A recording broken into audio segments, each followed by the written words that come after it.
So this feels like really behind you, huh? Yes. Yeah, yeah.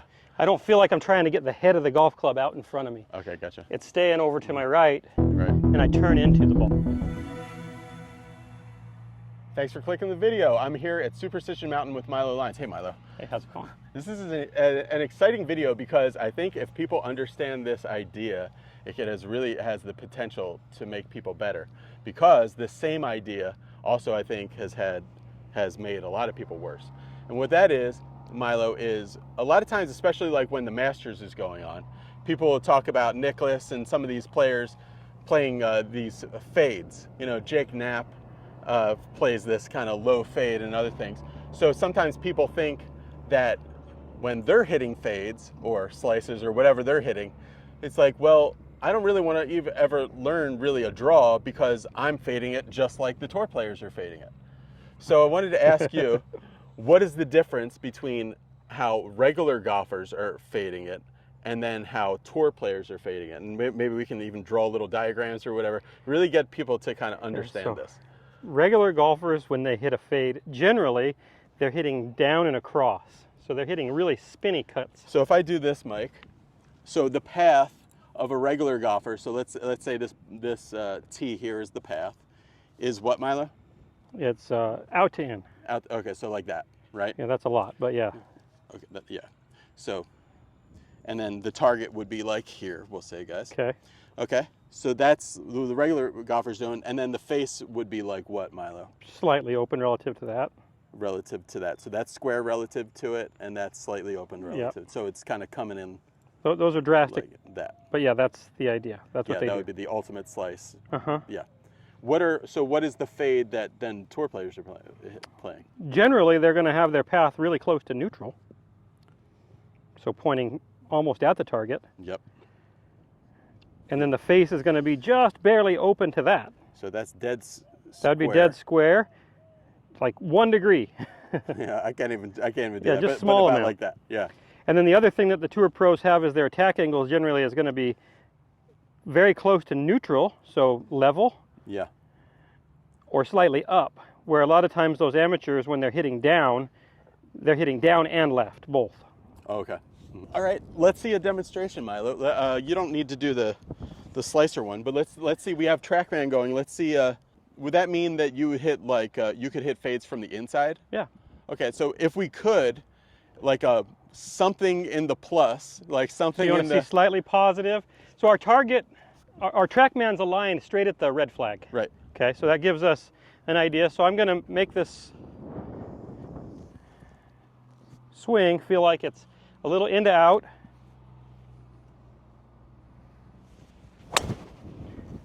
And I hit it dead straight. Club path was 0. It missed some of it.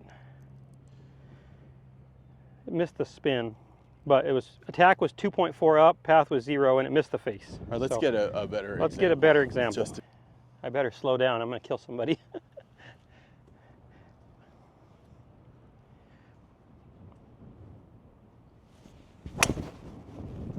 That cut. That was a little heel fade. That was good. But again, the path will be pretty neutral there.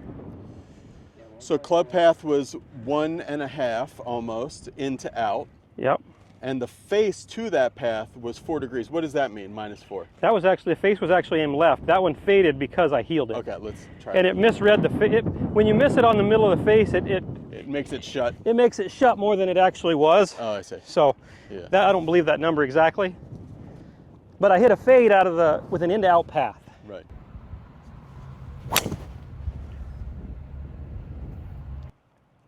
That was a little better.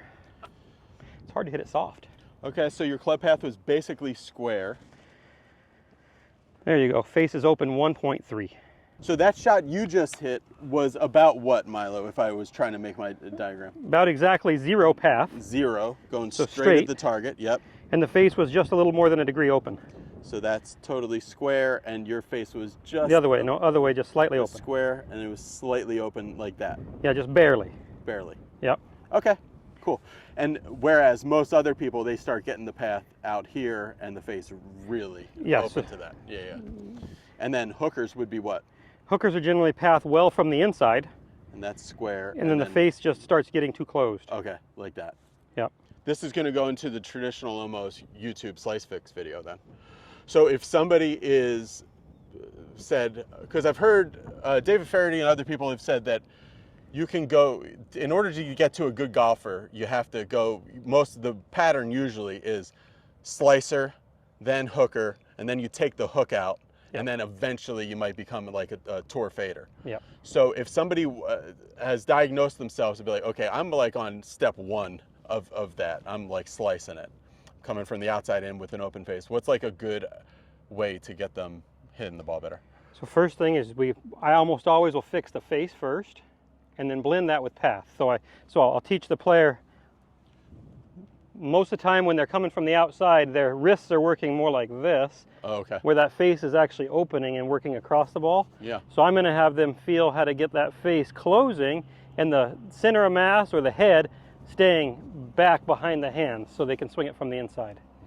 And once they can overdo that and get that coming too much from the inside, then we can start doing some things to add some rotation to zero it out, get it more neutral. So let's try that. I'm gonna get my driver, you're gonna help me with this. Okay. We're gonna make a little longer video of this. All right, Milo, so I'm more of a hooker than a slicer, if anything, but I think these fundamentals would really be for anybody as far as getting the hand set more correctly and getting yourself in a position where you can rotate more. Yep. Is that right? Okay. So let's figure out, let's hit a few draws, start to the right. How was that strike? 7 out of 10. 7 out of 10? Yeah. Okay. So we got good path. Face a little bit Closed still? closed, yeah. Yeah. All right, what do you want to see me do? I want to see you actually make a ball start right and draw. Okay. Good. So that one was good. Okay. What was the difference? You got the club path way to the right that time. 6.5 into out. Okay. Attack angle was really up. Face angle was slightly open, but that's matching up pretty good. You hit the center line, so Okay. pretty good. Now once we can feel that path from the inside, now we can just start getting the left side out of the way a little bit more to stabilize. I would like to feel pass more from the inside. Then I want to feel like I can leave it behind me more. Like you do, and then trust that it'll be there without having to punch at it. Yeah. So like this, Milo, bigger. So I get a better, more inside out path by a bigger turn, and do that. Yep. Okay.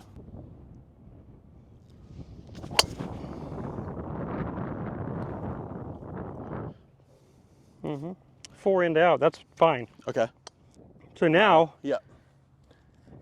I So I'm kind of getting the in to out, but my start line is still is like left. So you're giving it that.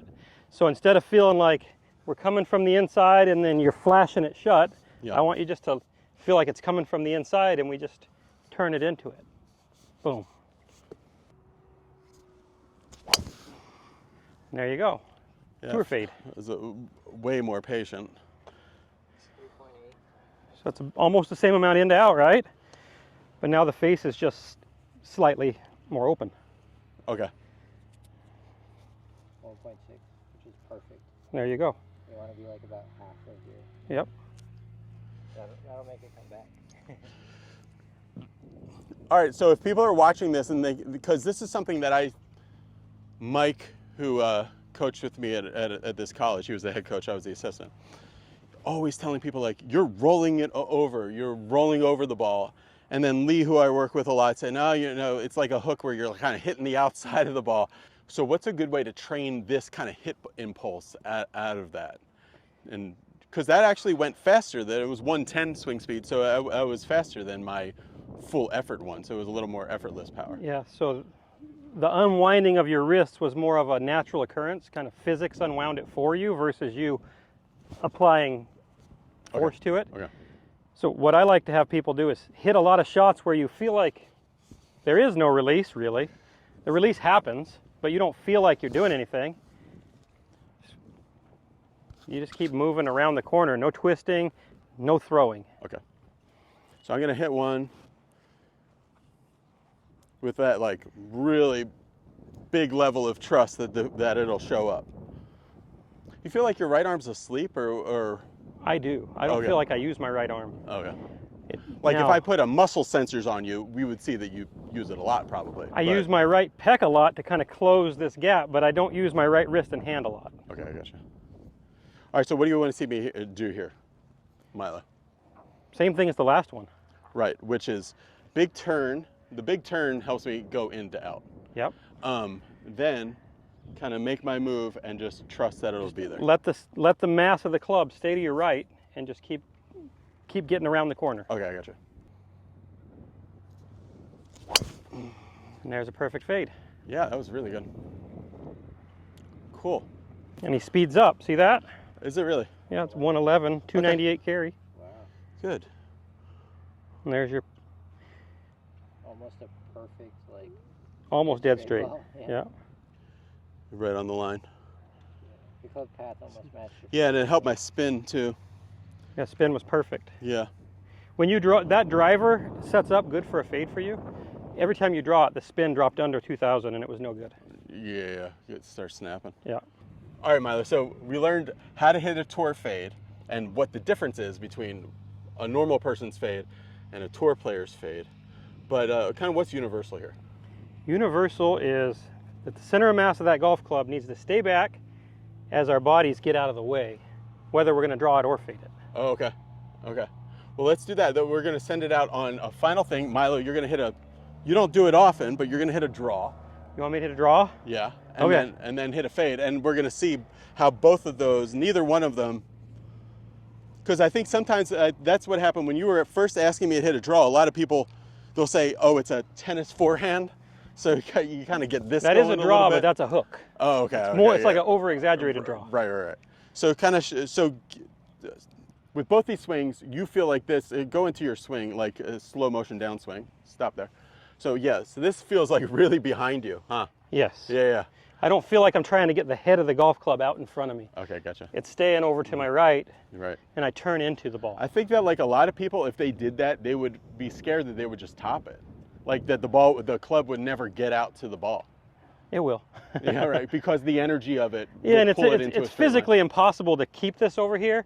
If Yeah. I start to turn, that wants to shoot out. Gotcha. I just don't want to apply a force that gets it out too soon. Okay. All right, so let's see the normal fade. The tour fade from the inside or fade from straight down the line. Pretty. That was a perfect one. positive. So the path should have been just slightly into out.